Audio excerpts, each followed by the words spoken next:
হরে কৃষ্ণা।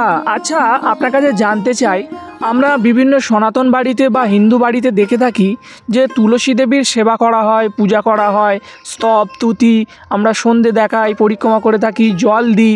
এই যে তুলসী দেবীর সেবাকর্ম করে থাকি, এতে আমাদের কি ফল লাভ হয়ে থাকে? প্রভুজি, আপনি খুব সুন্দর প্রশ্ন করেছেন। আমরা দেখেছি যে প্রতিটি সনাতনী বাড়িতে বা হিন্দু বাড়িতে তারা তুলসী দেবীর পূজা করেন, সেবা করেন বিভিন্ন রকমভাবে। আপনি যা যা বললেন, প্রতিটি সেবারই আলাদা আলাদা মাহাত্ম্য আছে। শাস্ত্রে বলা হয়েছে তুলসী দেবীকে দর্শন করলে পাপ নষ্ট হয়, স্পর্শ করলে দেহ পবিত্র হয়, প্রণাম করলে রোগসমূহ নষ্ট হয়। এছাড়া আরও অনেক মাহাত্ম্য আছে। আপনারা ভিডিওটি শেষ পর্যন্ত দেখুন, তাহলেই বুঝতে পারবেন। যারা করছেন তো খুব ভালো, আর যারা করছেন না তারা ভিডিওটি মনোযোগ সহকারে শ্রবণ করুন, তাহলে কিন্তু করার ইচ্ছা যাবে সেবা পূজা করার তুলসী দেবীকে। প্রথমে বলবো তুলসী পূজার মাহাত্ম্য। স্কন্দ পুরাণে কথিত আছে, সঙ্গম স্থলে শোভনা দ্বাদশীতে শালগ্রাম শিলা পূজা করলে যে ফল লাভ হয়, তুলসী পূজা করলে সেই ফল লাভ হয়, কথিত আছে।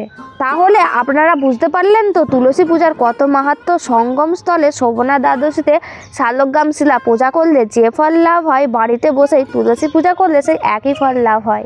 গরুর পুরাণে উল্লেখ আছে, আমলকি ভক্ষণ করলে, জন্মাষ্টমী পালন করলে বা জয়ন্তী দ্বাদশীতে উপবাস করলে যে ফল লাভ হয়, তুলসী অর্চনা করলে মনুষ্যগণের সেই একই ফল লাভ হয়ে থাকে। নিত্য প্রয়াগে স্নান ও কাশীতে প্রাণত্যাগ করলে যে ফল লাভ হয়ে থাকে, দেবতারা নির্দেশ করেছেন সেই ফলই তুলসী অর্চনাতে লাভ হয়ে থাকে। অগস্ত্য সংহিতায় কথিত আছে, চারি বর্ণের বিশেষত চারি আশ্রমের কেউ যদি তুলসী পূজা করে, কি স্ত্রী কি পুরুষ, তুলসী দেবী তাহাকে ইষ্টফল প্রদান করেন। কোনো মানুষ যদি তুলসী রোপণ করে, তুলসী সেবন করে, তুলসী স্পর্শ করে, তুলসী দর্শন করে, তাহলে সেই মানুষ পবিত্র হয়।